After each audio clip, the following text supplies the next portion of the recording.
Votre attention s'il vous plaît. Cet élément est en français. Contactez-nous pour savoir s'il est aussi disponible en la langue de votre préférence. Veuillez aussi noter qu'il est en audio uniquement, dépourvu de ce fait d'image originaire.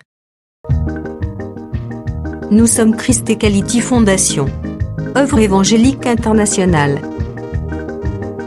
Nous sommes christequality.com. Nous sommes évangile-éternel.com. Nous sommes toi et moi. Nous sommes vous et nous.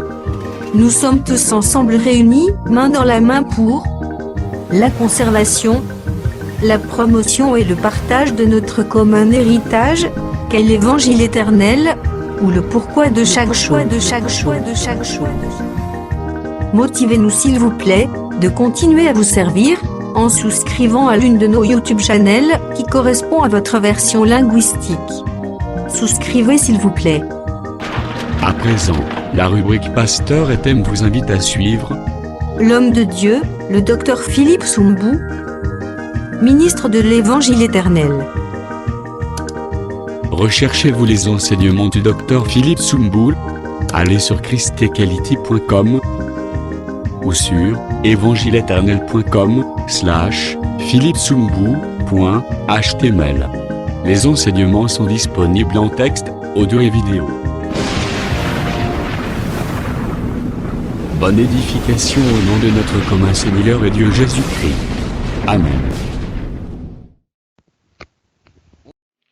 Oui, les amoureux de la bonne parole, nous sommes en train de démontrer par la grâce de Dieu comment est-ce que l'éternel Dieu, dans le jour de la création, il se manifesta étant le véritable parleur et le véritable faiseur. Et nous avons souligné quelque chose en disant que dans le premier jour, dans le troisième jour, ainsi que dans le cinquième jour, là Dieu s'est manifesté seulement comme un parleur. Tandis que dans le deuxième jour, dans le quatrième jour, ainsi que dans le sixième jour, là il s'est manifesté comme un parleur et un faiseur. Et cela cache un grand mystère. Et je pense que par la grâce de Dieu, nous allons expliciter cela en détail lorsque nous allons toucher le deuxième point intitulé « Les jours qui parlent ». Et dans le même ordre d'idées, nous précisons à l'Auguste Assemblée en disant que partant de cette démonstration, nous comprenons simplement que notre Dieu, il fait toujours ce qu'il a dit. Parce que nous avons compris que dans la création, il s'est révélé étant le grand diseur et le grand faiseur. Notre Dieu, il fait toujours ce qu'il a dit. Mais dans le monde, nous voyons la plupart des grands diseurs ne sont pas forcément des grands faiseurs. Mais notre Dieu l'a démontré dans la création pour nous révéler que c'est lui, le véritable jour, qui a parlé et qui a aussi fait ce qu'il a parlé. Ok. Dans la même optique des choses, nous précisons en disant l'Auguste Assemblée que dans le jour de la création, il est important de noter que notre Dieu avait prononcé 10 paroles, s'il vous plaît. Dans le jour de la création, Dieu avait prononcé 10 paroles. En voici la preuve. Dans le premier jour, il a parlé une fois. Voir Genèse 1, verset 3. Dans le deuxième jour, il a parlé une fois. Voir Genèse 1, verset 6. Dans le troisième jour, il a parlé 2 fois. Voir Genèse 1, 9 à 11. Dans le quatrième jour, il a parlé une fois. Voir Genèse 1, verset 14. Dans le 5e jour, il a parlé une fois. Voir Genèse 1, verset 20. Enfin, dans le 6e jour, il a parlé 4 fois. Voir Genèse 1, verset 24, Genèse 1, verset 26, Genèse 1, verset 28, Genèse 1, verset 29. C'est ça, les 10 paroles de Dieu dans le 6 jours de la création. Et vous serez d'avis avec moi que notre Dieu est un répétiteur des choses. Selon Hébreux 1.1.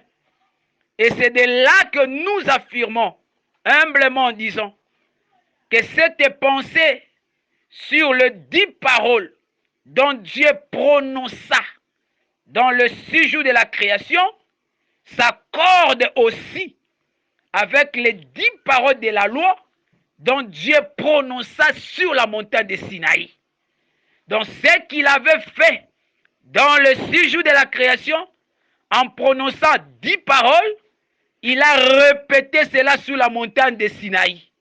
Et le temps me manquerait pour expliquer les 10 commandements dans le jour de la création. Au jour du Seigneur, nous allons développer cet enseignement riche en révélations sur les 10 commandements dans le jour de la création. Mais dans le même ordre d'idées, nous allons lire une portion de l'Écriture, toujours pour enrichir la pensée sur le jour qui ont parlé. Nous sommes toujours dans le premier aspect.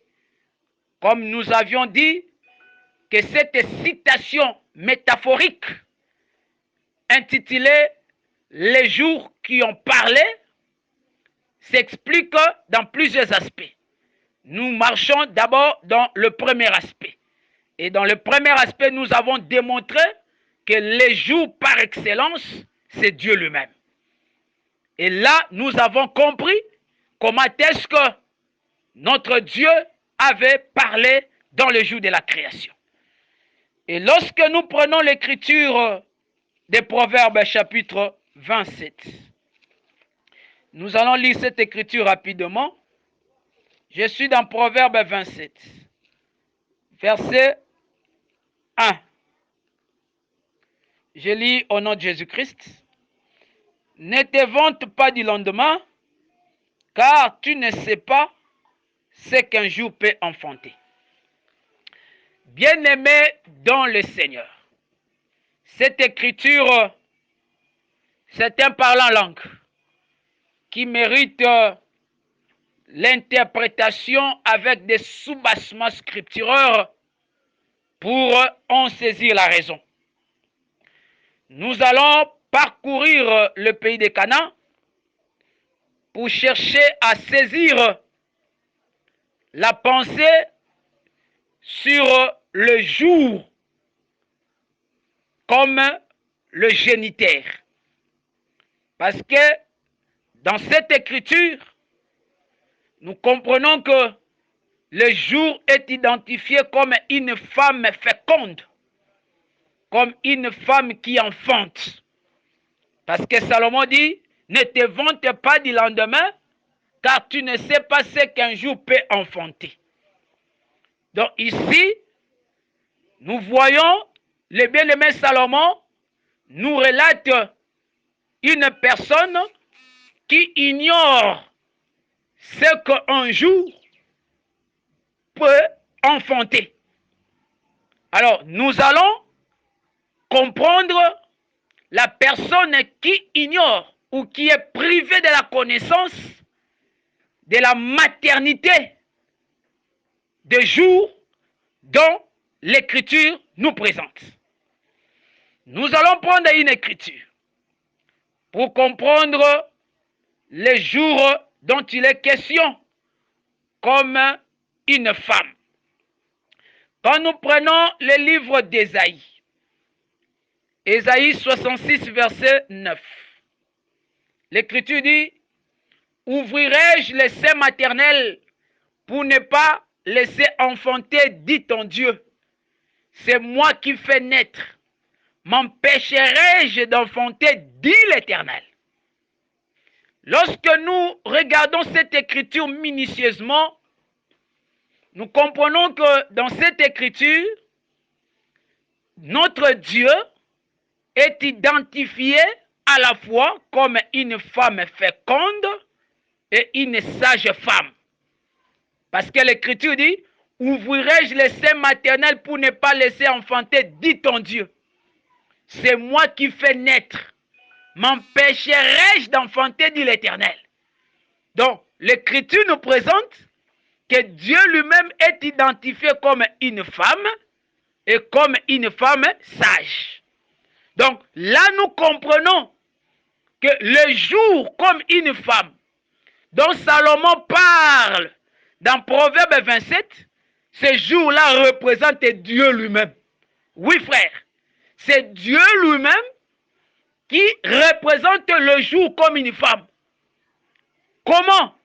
Parce que nous voyons, frère, le peuple d'Israël qui n'avait pas la connaissance, qui était privé de la connaissance sur le mystère de la résurrection de Jésus. Parce que quand Salomon dit, ne te vante pas du lendemain, car tu ne sais pas.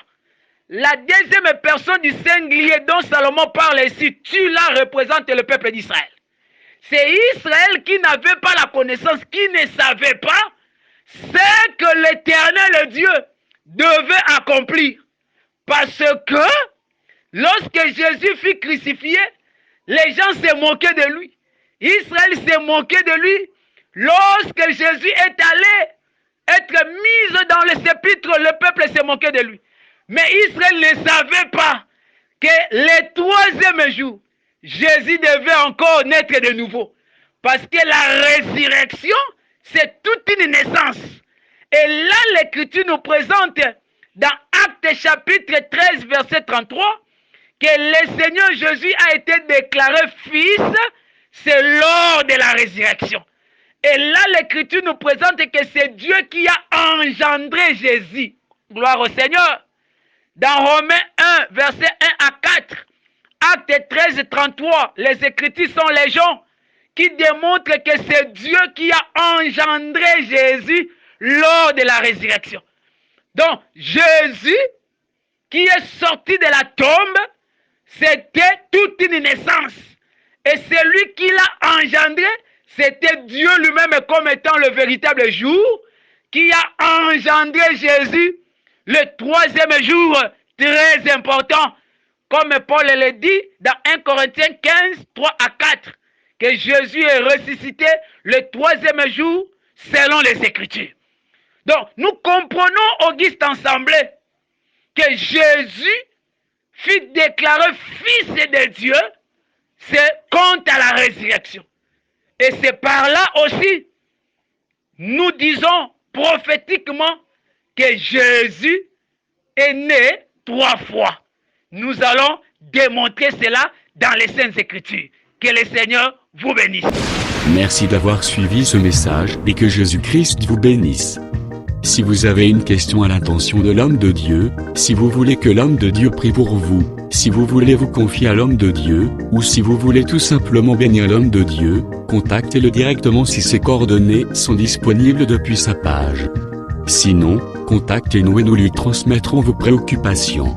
N'oubliez pas de faire un tour à notre page évangélisation pour voir en quoi vous pouvez vous rendre utile à Christ par cette œuvre. Que Dieu vous bénisse tous. Amen. ChristQuality.com. Les cieux en un clic de la souris. Évangile-éternel.com, le site de l'Évangile éternel. Christ et Quality Fondation, équilibrer la manne ramassée dans le désert de sorte que chacun ait un numère.